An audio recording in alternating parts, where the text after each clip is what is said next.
بسم اللہ الرحمن الرحیم۔ السلام علیکم۔ میرا دوست خالد ہم سب دوستوں میں بہت مشہور تھا۔ اس کی شخصیت میں الگ ہی بات تھی۔ جو عورت اس سے ملتی اسے دیر تک یاد رکھتی۔ ہم دوست اسے حسرت کی نظر سے دیکھتے۔ 60 سال کی عمر میں بھی وہ ہم سب سے زیادہ جوان اور خوبصورت لگتا۔ اس کے چہرے پر ایسی رونق تھی کہ جوان لوگ بھی شرما جائیں۔ ہم لوگ کہتے، خالد بھائی آپ کی طاقت کا راز کیا ہے؟ وہ کہتے، میں خوش رہتا ہوں، کسی بات کو سر پر سوار نہیں کرتا۔ حالانکہ ان کے گھر میں 2 بیویاں تھیں اور دونوں ہی کو وہ خوب وقت دیتے۔ ہم دوستوں کے ساتھ تو جمعے کے بعد کبھی ایک آدھ نشست ہو جایا کرتی، وگرنہ وہ زیادہ تر گھر کے کاموں میں مصروف رہتے۔ کچھ دنوں سے میں محسوس کر رہا تھا کہ خالد بھائی دوستوں میں زیادہ بیٹھنے لگے ہیں۔ ایک دن میرے گھر آئے تو بہت بے چین لگ رہے تھے۔ میں نے وجہ پوچھی تو کہنے لگے، مجھے لگتا ہے کہ مجھے تیسری شادی کرنی چاہیے۔ زندگی میں کچھ ویرانی سی آ گئی ہے۔ لگتا ہے کہ اب اس خلا کو ایک شادی سے ہی پر کیا جا سکتا ہے۔ خالد بھائی کی بات سن کر میں ہنس پڑا۔ کیسی باتیں کرتے ہیں بھائی، اب اس عمر میں آپ کو کون لڑکی دے گا؟ پھر پہلے سے آپ کی 2 بیویاں ہیں، کچھ تو ہوش کریں، اب آپ کے بچوں کی شادی کی عمر ہے۔ میں نے خالد بھائی کو شرم دلانے کی کوشش کی۔ سچ تو یہ ہے کہ دل ہی دل میں مجھے ان کے نصیب پر رشک بھی آ رہا تھا اور ان سے حسد بھی ہو رہا تھا۔ میاں تم اس بات کو نہیں سمجھو گے، خالد بھائی نے میری بات کی نفی کرتے ہوئے کہا اور مجھے یقین دہانی کروائی کہ وہ جلد ہی مجھے اپنی تیسری شادی میں بلائیں گے۔ میں نے اپنی دوستوں سے بھی یہ بات کہی۔ وہ بولے کہ یہ خالد کے لیے ناممکن بات نہیں ہے، وہ لازماً تیسری شادی کر کے رہے گا، جبکہ ہمیں صرف اس چیز کی خوشی ہونی چاہیے کہ اس کے گھر بہت سارا کھانا پکے گا اور ہمیں شادی اور ولیمے کی دعوت کھانے کو ملے گی۔ ہم سب دوست یہی سمجھ کر مطمئن ہو گئے، لیکن اب کی بار عجیب بات ہوئی۔ خالد تقریباً 3-4 مہینوں کے لیے غائب ہو گیا۔ اس نے نہ مجھ سے کوئی رابطہ رکھا، نہ ہی باقی دوستوں کو اپنی شادی میں بلوایا۔ ہم سمجھے کہ شاید اس نے اپنی شادی کا ارادہ ترک کر دیا ہے، لیکن ایک دن تیسرے شخص کی زبانی پتہ چلا کہ خالد نے 20 سالہ لڑکی سے تیسرا بیاہ رچا لیا ہے۔ اب تو ہم لوگوں کی حسد اور رشک کی انتہا نہ رہی۔ خالد 60 سال کی عمر میں 3 شادیاں کر چکا تھا، جبکہ ہم 30 سال کی عمر میں بھی کنوارے پھر رہے تھے۔ خالد ہمارا واحد دوست تھا جو عمر میں ہم سب سے بڑا تھا۔ بہرحال اب خالد سے یہ ناراضگی برقرار تھی کہ اس نے ہمیں اپنی شادی میں نہیں بلوایا، لیکن یہ بات حیرت کی تھی کہ ہلا گلا اور ڈھول دھماکے پر شادی کرنے والا خالد اب ایک مختصر سی تقریب میں کیسے رشتہ ازدواج میں بندھ گیا، جبکہ اس نے ہمیں بھی خبر نہیں کی۔ میں نے خالد سے رابطہ کرنے کی کوشش کی تو اس نے مجھے ملنے کے لیے میرے گھر آنے کا کہہ دیا۔ میں خوش تھا، چلو دوست سے اتنے دنوں کے بعد ملاقات ہوگی، لیکن جب میں نے خالد کو دیکھا تو میری حیرت کی انتہا نہ رہی۔ وہ تو سوکھ کر کانٹا ہو چکا تھا۔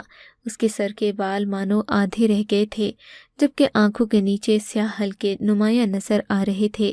خالد، تمہیں یہ کیا ہوا ہے؟ اپنی کیا حالت بنا رکھی ہے؟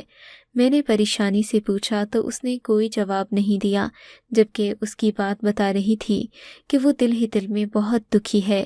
چائے وغیرہ پلانے کے بعد میں نے خالد سے اس کی تیسری شادی کا حال پوچھا تو مایوس سا ہو گیا۔ کیا بتاؤں میرے دوست، میری 20 سالہ بیوی جس سے میں نے تیسری محبت کی ہے، اس نے تو مجھے دن میں تارے اور رات کو سورج دکھا دیا۔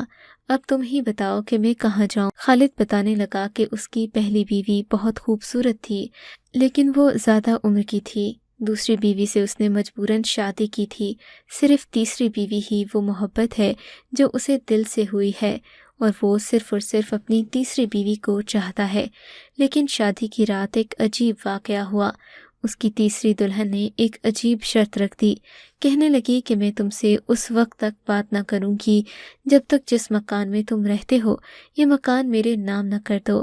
خالد کو اس بات پر بہت غصہ آیا کہ یہ لڑکی اپنی حد سے بڑھ رہی ہے، لیکن خالد کے لیے یہی بہت تھا کہ اس نے 20 سالہ لڑکی کو اپنی دلہن بنا لیا، کیونکہ اس عمر میں نئی نویلی دلہن کا مل جانا ایک انوکھی سی بات تھی۔ جبکہ خالد کی ہڈیوں میں اب دم نہیں رہا تھا۔ خالد نے فرتے جذبات میں آ کر وہ کاغذات پر دستخط کر دیے جو اس کی دوسری بیویوں کے نام بھی تھے، اور ان بیویوں کا بھی اس نام بھی تھے، اور ان بیویوں کا بھی اس گھر میں حصہ تھا۔ لیکن خالد نے محبت میں اپنی تیسری بیوی کو ساری جائیداد لکھ کر دے دی، جس میں ایک گھر اور 2 دکانیں شامل تھیں۔ اس کے علاوہ خالد کے پاس کچھ خاص نہیں تھا۔ اب خالد کی پریشانی دیدنی تھی۔ بات کرتے کرتے وہ رک گیا۔ یہ ساری حقیقت بتانے کے بعد میں نے اس سے پوچھا، بھائی تو پھر تمہیں شادی سے مسئلہ کیا ہے؟ تمہاری تیسری بیوی آخر کہتی کیا ہے؟ حق مہر میں مکان وغیرہ تو ہر عورت ہی لکھواتی ہے، اس میں تم کو پریشان ہونے کی کیا ضرورت ہے؟ تب خالد نے بتایا کہ پریشانی کی بات دراصل یہ نہیں کہ اس عورت نے اس سے مکان لکھوا کر لے لیا ہے، بلکہ اب اس نے ایک اور مطالبہ کر دیا کہ تم اپنی دونوں بیویوں کو طلاق دے دو، اور ان کے بچے بھلے تم اپنے ساتھ ہی رکھو، لیکن وہ بیویاں تمہاری زندگی میں نہیں ہونی چاہیے۔ ویسے بھی اب ان کی عمریں زیادہ ہو گئی ہیں، وہ نہیں ہیں۔ مجھے سمجھ نہیں آتا کہ یہ میری بیوی کی محبت ہے یا پھر اس کا حسد اور مجھے اکیلے کرنے کا طریقہ، کیونکہ تم تو جانتے ہو میری پہلی بیوی میرے 4 بچوں کی ماں ہے۔ اس طرح میں ان کی دشمنی مول نہیں لے سکتا کہ ان کی ماں کو محض اپنی تیسری بیوی کے کہنے پر آ کر چھوڑ دوں۔ تم ہی بتاؤ مجھے کیا کرنا چاہیے؟ خالد کا کیس کافی پیچیدہ لگ رہا تھا۔ میں نے اس سے کہا کہ 2-3 دن تک اس مسئلے کا حل نکال لیں گے، لیکن اگلے ہی لمحے خالد نے ایک عجیب بات کی جس نے مجھے ورطائے حیرت میں ڈال دیا۔ میری مدد تم کر سکتے ہو؟ خالد فکر مند لہجے میں بولا۔ میں کیسے تمہاری مدد کر سکتا ہوں؟ میں تو اپنے گھر کی عورتوں کے لڑائی جھگڑے نہیں نپٹا سکتا، اور تم کہہ رہے ہو کہ میں تمہارے گھر کا مسئلہ حل کر دوں۔ میرے بھائی، مسئلہ یہ ہے کہ میں تم پر بھروسہ کرتا ہوں۔ میں جانتا ہوں کہ میری بیوی کا مسئلہ کیا ہے۔ دراصل وہ بہت کم عمر ہے، عمر 60 سال ہے، وہ مجھ سے 40 سال چھوٹی ہے۔ تم خود ہی سوچو، اتنی بڑی عمر کے فرق کے ساتھ ایک عورت ایک مرد کے ساتھ ہم آہنگی والی زندگی کیسے گزار سکتی ہے؟ مجھے لگتا ہے کہ اسے کسی کم عمر نوجوان ساتھی کی ضرورت ہے جو اس کی خواہشات کو سمجھ سکے اور اس کے مطابق اسے لے کر چلے۔ میرے پاس ان چونچلوں کے لیے نہ وقت ہے اور نہ حوصلہ۔ خالد کی بات سن کر میں سوچ میں پڑ گیا۔ لیکن اگر تم چاہو تو میری یہ پریشانی کم ہو سکتی ہے۔ اچھا، وہ کیسے؟ میں نے حیرت سے پوچھا۔ دیکھو دوست، بات مختصر سی ہے۔ میں اس لڑکی کو طلاق دے کر اپنی جائیداد سے ہاتھ نہیں دھونا چاہتا، اور اگر میں اسے طلاق نہیں دیتا تو یہ میرا جینا حرام کر دے گی۔ ہر روز اس کی کوئی نئی فرمائش ہوتی ہے۔ اب تم ہی بتاؤ، میں اس بڑھاپے میں جوان لڑکی کی فرمائشیں کیسے پوری کروں؟ کبھی وہ پہاڑوں کی سیر کا کہتی ہے تو کبھی کوئی ایسی فرمائش جس میں نہ میرا دل لگتا ہے اور نہ ہی میں خوشی محسوس کرتا ہوں۔ میں اس لڑکی سے عاجز آ گیا ہوں، لیکن غلطی سے میں نے اس کے نام پر ساری جائیداد لکھ دی ہے۔ اب میں چاہتا ہوں کہ میں اسے طلاق دے دوں تاکہ وہ میرے سر سے کسی بوجھ کی طرح ہٹ جائے، لیکن اس کی دوسری شادی کسی ایسے شخص سے ہو جس سے میں اس کی ساری جائیداد واپس لے سکوں، اور وہ شخص بھروسے والا ہونا چاہیے۔ میں جانتا ہوں کہ اس کی ماں کا یہی مقصد ہے کہ مجھ سے جائیداد ہتیا کر وہ اس کی شادی کسی عام اور نوجوان لڑکے سے کر دے جو اسے زندگی بھر خوش رکھے۔ ماں کا تو پتہ نہیں، البتہ میری بیوی کا یہی ارادہ ہے۔ وہ نہیں چاہتی کہ میں ساری زندگی اسے اپنے ساتھ رکھوں، اس لیے وہ مجھے مجبور کر رہی ہے کہ میں اسے طلاق دے دوں، لیکن میں اتنی ساری جائیداد کے ساتھ اسے فارغ نہیں کر سکتا۔ اب تم میری مدد کرو۔ اپنے دوست کی بات سن کر میں ہکا بکا رہ گیا۔ مزمل، تم میری بیوی شادی کر لینا، اس کے بعد میری جائیداد مجھے واپس کر دینا۔ یقین کرو وہ بہت خوبصورت لڑکی ہے، تم اسے ایک بار دیکھو گے تو ساری دنیا بھول جاؤ گے۔ میں بھی تو اس کے اسی دھوکے میں آ گیا تھا، لیکن بعد میں پتہ چلا کہ اسے ایک نوجوان شوہر کی ضرورت ہے جو اس کے ساتھ بچوں کی طرح کھیل سکے۔ بس اتنی سی بات ہے میری دوست، تم میری مدد کر دو تاکہ مجھے میری جائیداد واپس مل جائے۔ اب میں اپنی اس بیوی کے ساتھ مزید نہیں رہنا چاہتا۔ اپنے دوست کی یہ بات سن کر مجھے حیرت بھی ہوئی۔ کوئی شخص اتنا بے غیرت کیسے ہو سکتا تھا کہ اپنی ہی بیوی سے دوسری شادی کرنے کا کہہ رہا تھا؟ لیکن میں اسے دیکھنا چاہوں گا۔ مجھے کیا پتا تم اسے خوبصورت کہہ رہے ہو۔ 60 سال کی عمر میں عام سی لڑکی بھی خوبصورت لگنے لگتی ہے، کیونکہ بڑھاپے میں کوئی رشتہ وغیرہ تو دیتا نہیں۔ ایسے میں عورت کا وجود ہی سب سے بڑی کشش معلوم ہوتا ہے۔ میں نے اپنے دوست کا مذاق اڑاتے ہوئے کہا تو وہ بولا ہاں میں تو خود یہی چاہتا ہوں۔ تم ایک بار آ کر سبیکا کو دیکھ تو لو، اس کے بعد تم خود فیصلہ کر لینا کہ وہ تم سے شادی کے قابل ہے یا نہیں۔ مجھے اگرچہ اپنے دوست کی بات میں کوئی دلچسپی تو نہیں تھی، لیکن پھر بھی اس نے اپنی بیوی کی اتنی تعریفیں کر دی تھیں کہ میں نے ایک بار سوچ ہی لیا کہ کیوں نہ میں اس لڑکی سے شادی کر کے اپنے دوست کی آدھی دولت ہتھیا لوں۔ کم از کم اسے یہ تو کہہ سکوں گا کہ تمہاری وجہ سے میں نے تمہاری بیوی سے شادی کی جو پہلے سے شادی شدہ تھی۔ کم عمر ہونا کوئی بڑی بات نہیں، عورت پہلے سے شادی شدہ ہو تو اپنی آدھی کشش کھو دیتی ہے۔ لیکن میں ابھی یہ بات نہیں کرنا چاہتا تھا، میں ایک بار اس کی بیوی کو دیکھنا چاہتا تھا۔ اگر واقعی ہی کوئی حور پری ہو تو بنا دولت کے بھی اسے قبول کر لوں گا اور خالد بھائی کی جائیداد ان کے نام واپس کر دوں گا۔ خالد بھائی نے مجھے اگلے دن آنے کا کہہ دیا۔ اب میں بے صبری سے صبح ہونے کا انتظار کرنے لگا۔ میں اپنے قریبی دوست وقاص سے بھی یہ بات کی تو کہنے لگا، اگر تمہارا ارادہ نہ ہوا تو مجھے ضرور بتانا۔ مجھے تو لگتا ہے کم عمر تو کیا مجھے کوئی میری سے بڑی عمر کی لڑکی کا رشتہ بھی نہیں دے گا۔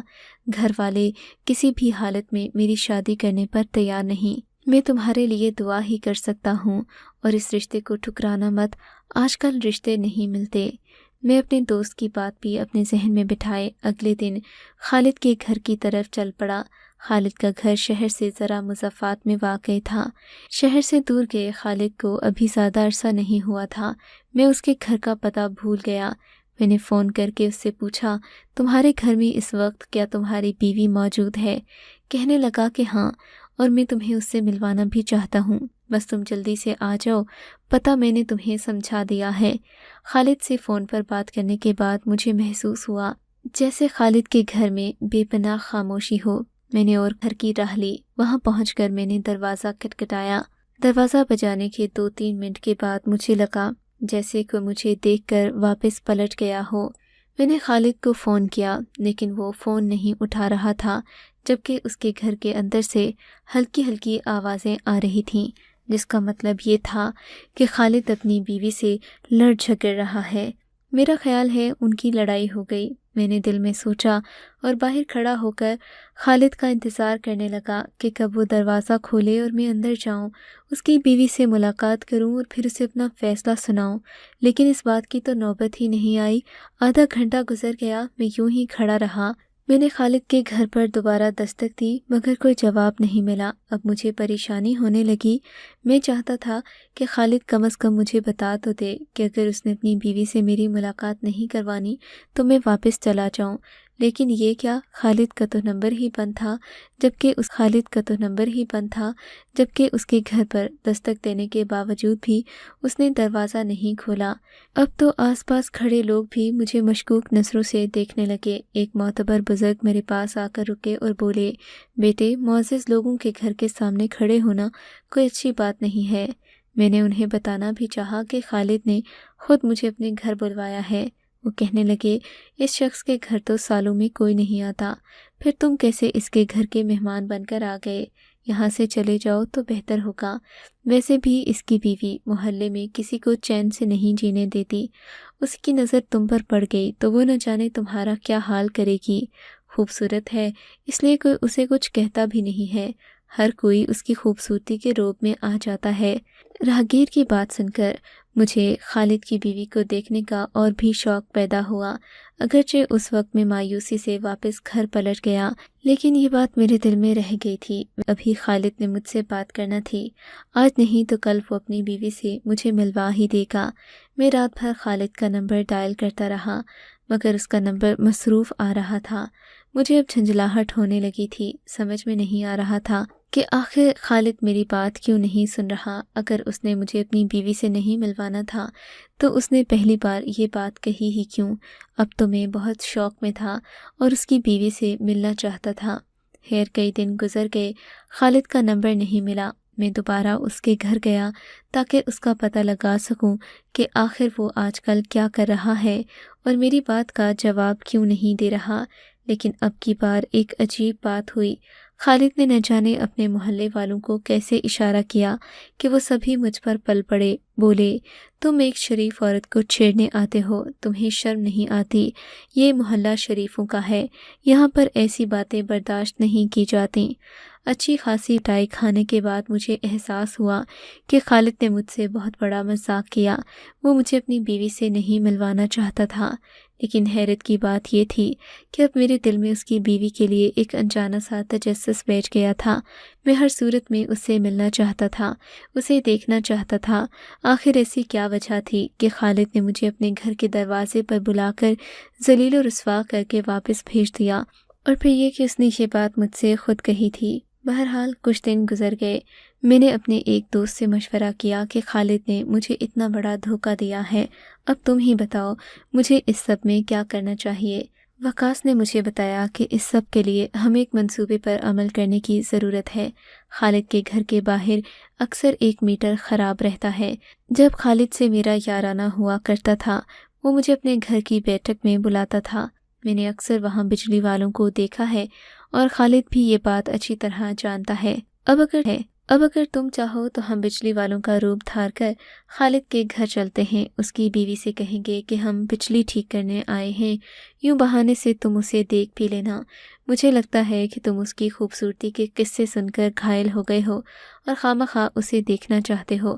وقاص کی بات صحیح تھی اور میں ایسا ہی چاہتا تھا۔ 2-3 ہفتے اور گزر جانے کے بعد جب ہمیں معلوم تھا کہ اب خالد اس شہر میں موجود نہیں ہے، وہ اپنی دوسری بیویوں سے ملنے گیا ہے، ہم ایک بجلی والے کا روپ دھار کر خالد کے گھر چلے گئے۔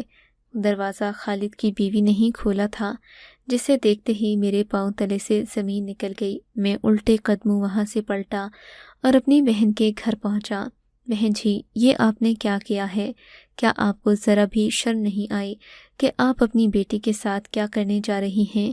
میرا تو خون کھول رہا تھا۔ میری جوان بھانجی، جس کا کوئی قصور بھی نہیں تھا، جس کی عمر بھی انتہائی مختصر تھی، وہ آدمی کے ساتھ بیاہ دی گئی تھی۔ خدا جانے میری بہن کو کیا ہو گیا تھا۔ اس نے محض دولت اور روپوں کی خاطر اپنی جوان بیٹی کو ایک بوڑھے شخص سے بیاہ دیا۔